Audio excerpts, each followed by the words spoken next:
اگر جانا ہے تو پھر ابھی، اور سجنوں اگر نماز پڑھنی ہے تو ابھی کیوں نہیں؟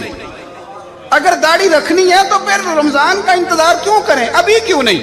اگر سچ بولنا ہے تو پھر، اگر رزق حلال کھانا ہے تو پھر انتظار کاہے گا؟ حقیقت ہوتی ہے، بہانہ ہوتا ہے، حقیقت چھپ نہیں سکتی بناوٹ کے اصولوں سے، کیونکہ خوشبو آ نہیں سکتی کبھی کاغذ کے پھولوں سے۔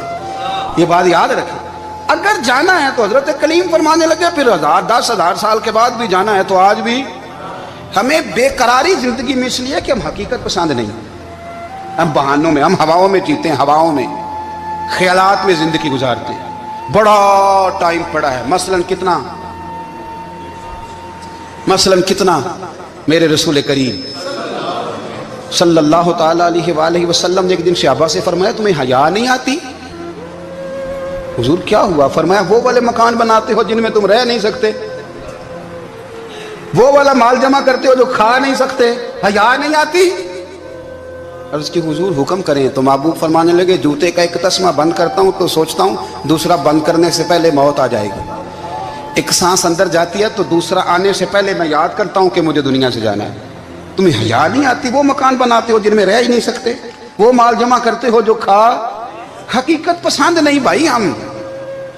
بہت سارے لوگ یہاں بڑی باتیں سناتے ہیں، بڑی، میں کہتا ہوں اصل میں نا زیادہ باتیں سنا کے نا بیچارہ اپنے آپ کو مطمئن کرنا چاہتا ہے، اصل بات یہ ہے کہ اندر سے نا ہلا ہوا ہے، کچھ بھی نہیں، بڑا زیادہ ہنستا ہے اور مجھے لگتا ہے کہ کوئی گہرا زخم چھپا رہا، اس لیے ملمہ سازی۔ حقیقت پسند بنو، حقیقت پسند۔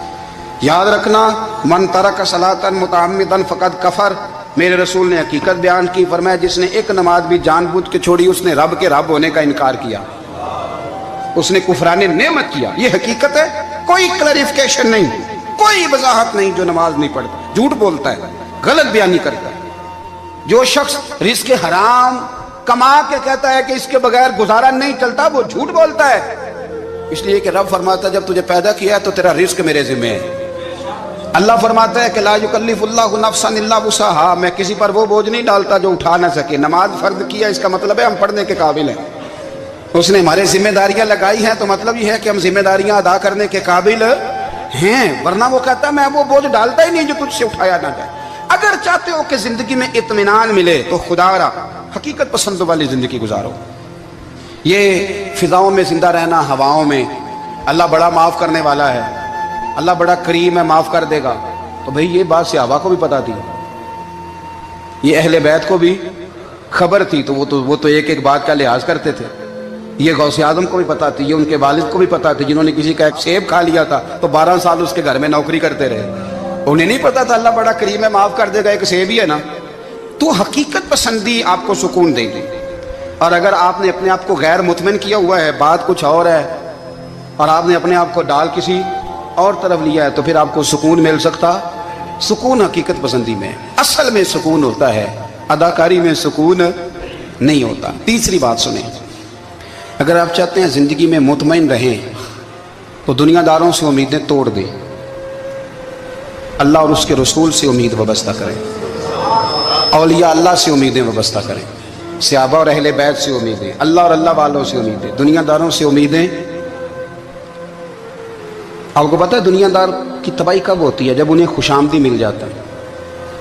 چودھری کا بیڑا اس وقت غرق ہوتا ہے جب اسے چودھری کہنے والے زیادہ ہو جاتے ہیں۔ سیٹھ صاحب اور نواب صاحب بیچارے تباہ تب ہوتے ہیں بھولے پن میں، جب ان کے دائیں بائیں ریلا ہوتا ہے سیٹھ صاحب کہنے کا، لوگ انہیں کھانا چاہتے ہیں، پیار ان کا نہیں ہوتا، ان کی جیب کا ہوتا ہے،